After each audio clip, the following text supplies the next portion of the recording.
This is Porsche's 911R. It's looking decidedly GT3 RS-like in this, guys. No strips, no marking, no livery, nothing to let you know just how special it is. Could be a 911 Touring, until you notice that wider track, and it reminds you that this car is in fact derived from the GT3 RS, not its friendly GT3 brother. A 4-litre flat 6, 500 brake horsepower, and most importantly a 6-speed manual gearbox makes this a fantastic canyon car, particularly for the stretches of road that we're about to cover. So let's head on out.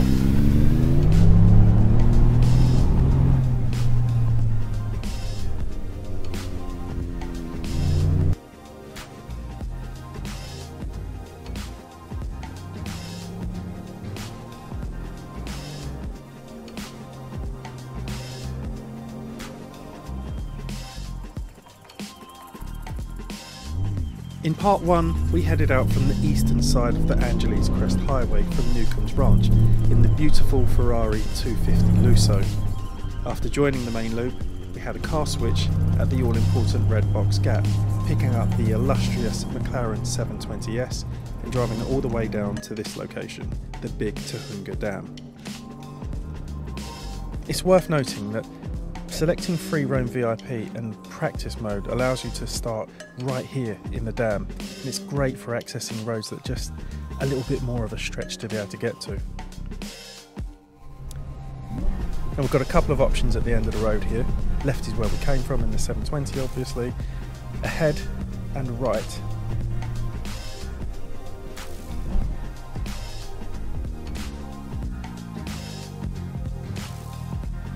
Truckers trail it is first by going straight ahead. What we have is this beautifully technical, challenging bit of ribbon, and you've been blasting past it every single time you drive the southern side of the full circuit. This is a car that's only as good as its inputs, so don't think you're going to see me drifting up this trail DK style. A bit of exuberant pushing maybe. Bottom line is, no matter how you look going up here, it feels like a sensationally strung together collection of corners. Who doesn't like a well-strung collection of corners? Someone who's got some real low traction skills will be able to make a beautiful montage of drifting.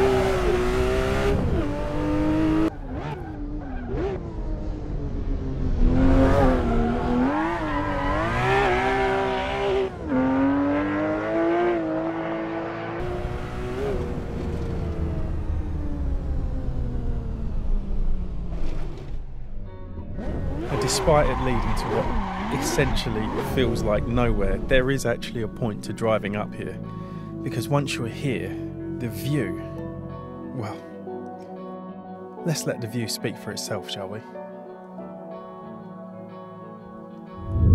Drifting skills or no drifting skills, I think everyone can appreciate a bit of ribbon like this. It smacks of Transfer Garrison and Stelvio Pass, but it really is its own thing, just set right in the middle of the canyons. Right, let's get back down this on the quick and explore what I think is potentially one of the best bits of ribbon in this absolutely mega map.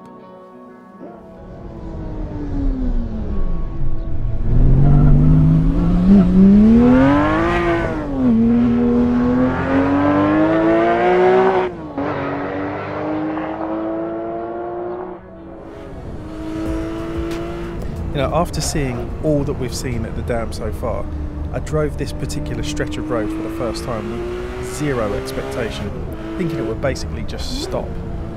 But what I found was this amazing stretch of road, beautiful sweepers, great landscaping, and even additional buildings and areas to explore. This opening section, I know I keep banging on about the front end of cars, but it really shows you if you've got a good front axle on the car that you're driving. If you want to see the difference between a Mustang GT and a Mustang GT 350R, bring it here, take it on this road. It really highlights the character of a car. And this 911R, it's just perfect for here as well. As you know, I love a car that can rev out, and this is a real songstress with the power to match. It's really delicate, really precise, it's just bristling with energy, a real energetic motor, and it is ostensibly the best modern 911 that you can bring out here. Spot on balance. Yeah, it's a little dreamer, this one. Recommend you get on this.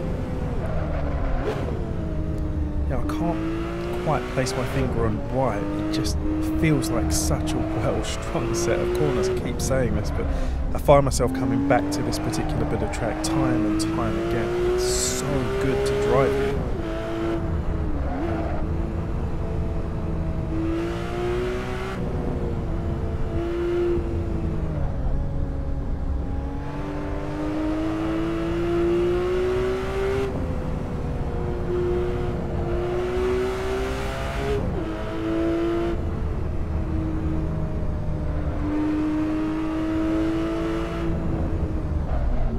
What on earth is going on here? Little coffee and donuts, mate. There's a lot of federal activity going on in there. Thanks for ushering me through, chaps.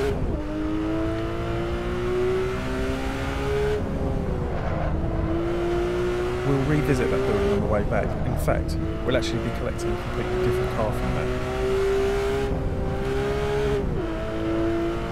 Now, on this part of the track, you can really wind a car up and let it go. I usually try and get a glimpse of the top speed that I've got coming through here so I can compare it to other cars. But this time, I'm going to pull up and I'm going to show you what's been running parallel to us for this whole time.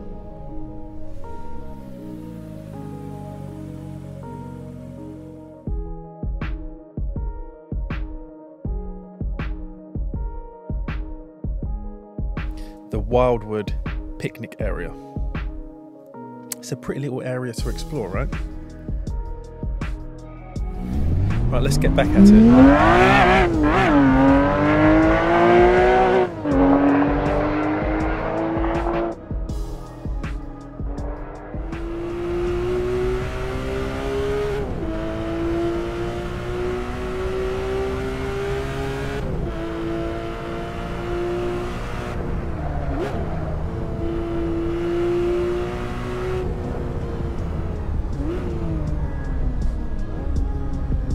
And yet another location to explore.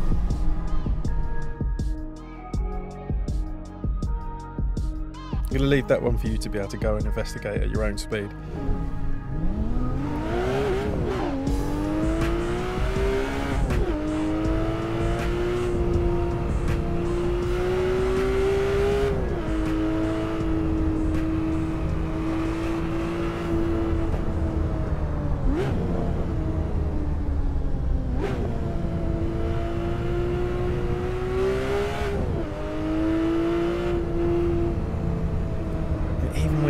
It's all done, there are still some final extra bits to see. Just remember how much we've seen since turning off that main loop in the 720S.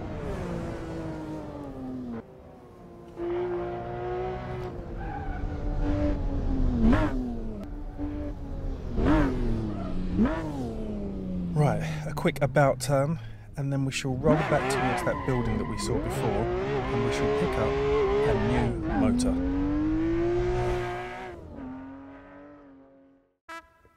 Lexus RCF. It's the car that never gets its keys grabbed by me when I go for a V8 track day in my sim. It's up against the likes of the BMW M4, even the previous generation V8 powered E90 M3, C63s, etc, etc. In that kind of company on track, it's lacking. Naturally aspirated 5-litre V8, great. 477 brake horsepower, wonderful. 390 pounds-foot of torque, that's actually quite low. And then this is the real Achilles heel, the curb weight of 1,840 kilograms. Oh dear. It means it actually keeps better company with the likes of a Mustang GT. But then, that's not a bad car in a place like this. And that's one of the reasons why LA Canyons is so great. It gives cars that have little context. So in order to soak up some of that said context, let's take her out back along this magnificent route.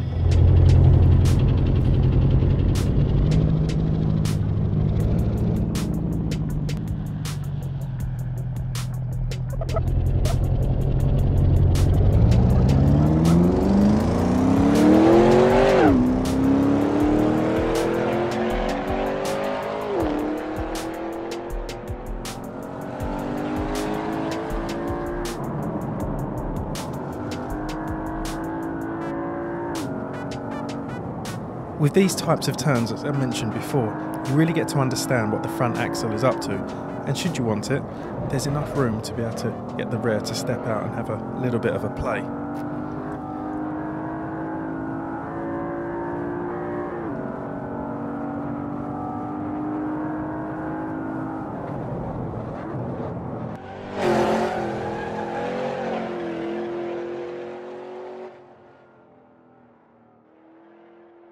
The return route is always as good a drive as going out here. It's not like driving on a track in reverse, which to me just feels wrong. Driving back on a route that you've already been on here, it gives you a new sense of perspective. It's like a new taste of something that's already familiar. The weight of this car is not a problem here. It's more of a meander, but less than all that kind of trouble that the 720S wants to throw at you all of the time. This is actually a really good canyon car.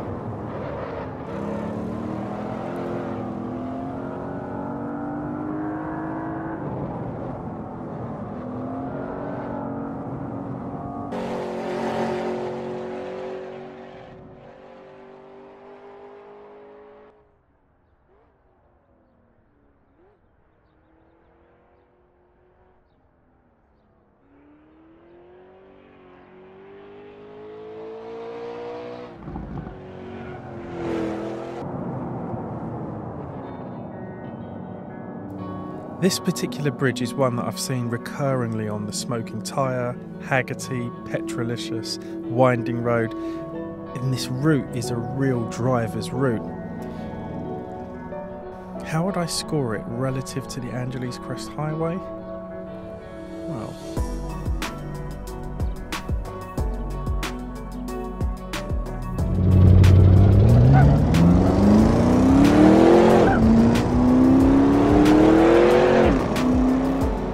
we can't just leave this RCF laying around here. Let's pop it back in its box and get something that can lead us up to the next special bit of road that I really think you need to see.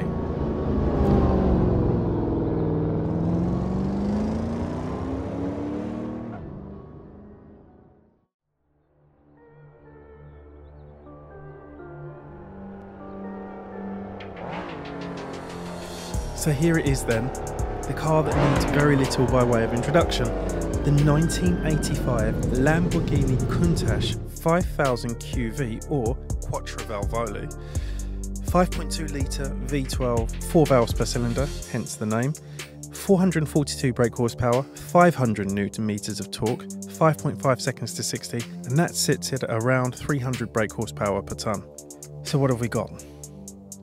Riveted arches, fuel filler cap hidden in the vent, scissor doors, completely useless windows, 345 section rears, massive. These are actually wider than an Aventador. It's just a complete box of balminess, isn't it?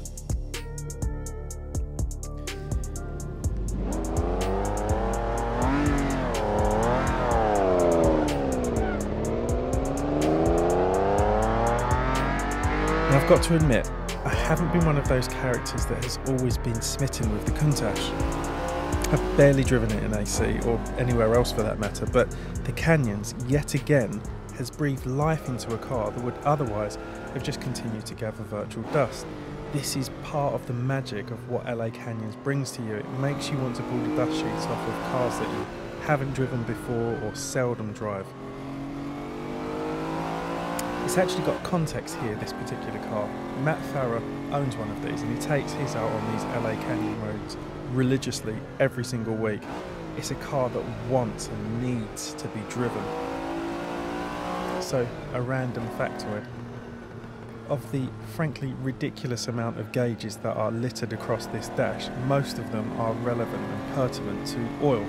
It turns out the Countach has got an absolutely gigantic oil tank, and it really can take quite a bit of time to be able to get all of it heated to a decent operating temperature, which means if you just jump in one of these and just try to go for a thrash, it's going to run awful. It's one of these cars that you need to know. Again, it's got some similar characteristics to the 250, where you need to learn the car, know the car and love the car to be able to get the best out of the car. So Countach, characteristically, I think it can actually be a bit of a capricious little thing. And I say little because this car is actually smaller than a Boxster. It's quite a short wheelbase. A short wheelbase always makes for interesting handling. The V12 is very smooth on its delivery of torque, no turbos to be able to just spit you out. It ratchets up the miles per hour a little bit more aggressively than it feels like it is, but it's in the braking, or the lack of, that you have to remember that you're in a period machine. And that's actually pretty good again, because it lends itself well to this kind of canyon work. It's a relaxed drive. Now, we're not going to drive all the way to the next point, because again, it's on roads that should be familiar to you. Let's pull up at the top of the road, as you've got to see the lack of visibility in here.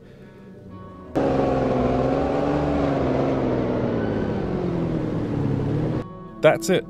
That is all that you can see out the back of one of these. Now, because they moved the carbs from the sides to the top of the engine to increase the cooling, it created this massive hump in the engine cover, which occluded what was already terrible visibility in this car. Right, let's shoot over closer to the far end of the map, away from the Tujunga Canyon Road, and we'll touch down just shy of the Hidden Springs Tunnel.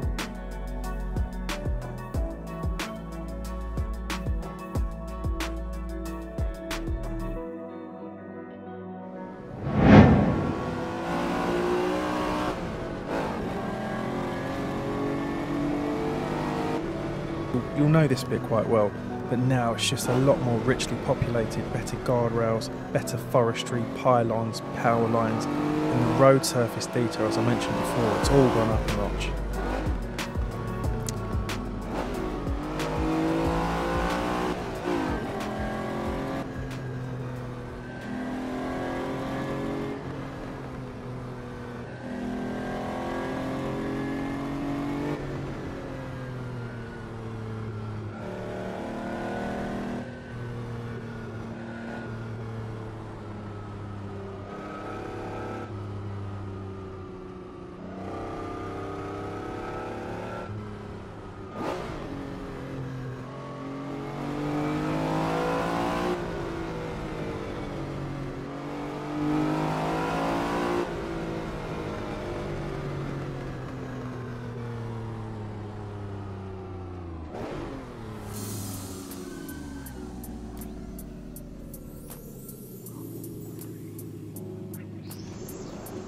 And that, ladies and gentlemen, is it for this particular Countach, as we're about to take on one of the furthest, most northern parts of this map. It's a part of the map that I've spent very little time on. But we will need a car, and the car that I've got is just up the road.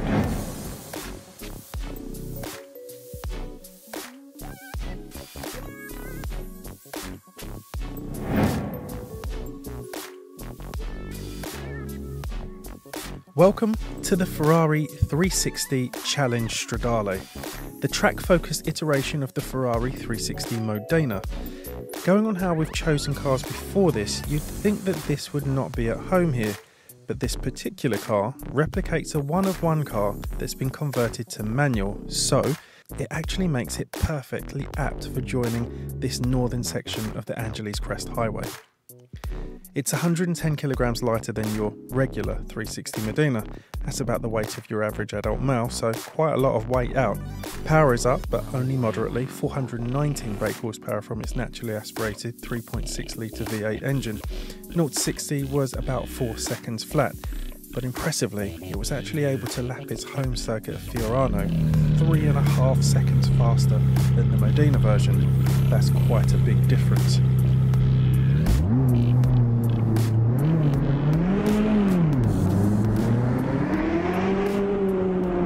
Now, full disclosure, this is roughly the second time that I'm driving this pass, and that which will be obvious by the extremely shoddy driving that you're about to witness. But focus less on how bad the driving is for now, and take note of how this section of tarmac differs quite widely from the hilly, foresty sections that we've run in before. This is by far more flat, more open. If you really want to wind up a high-powered car all the way up, this is probably the best place on the map to be able to do it.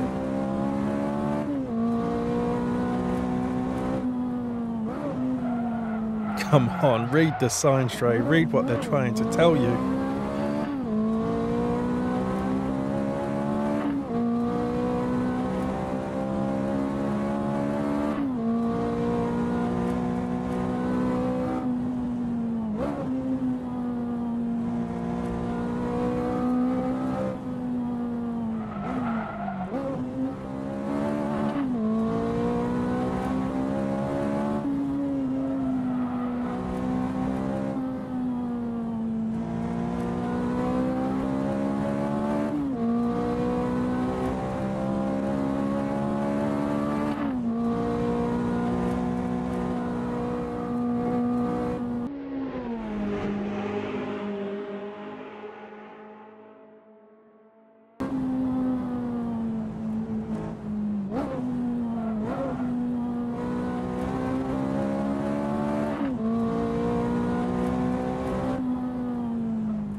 And almost puts it in a barrier.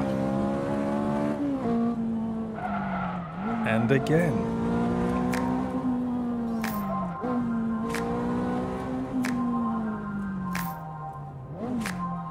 Right, I think you get the general gist of what this particular part of the northern side of the map is like.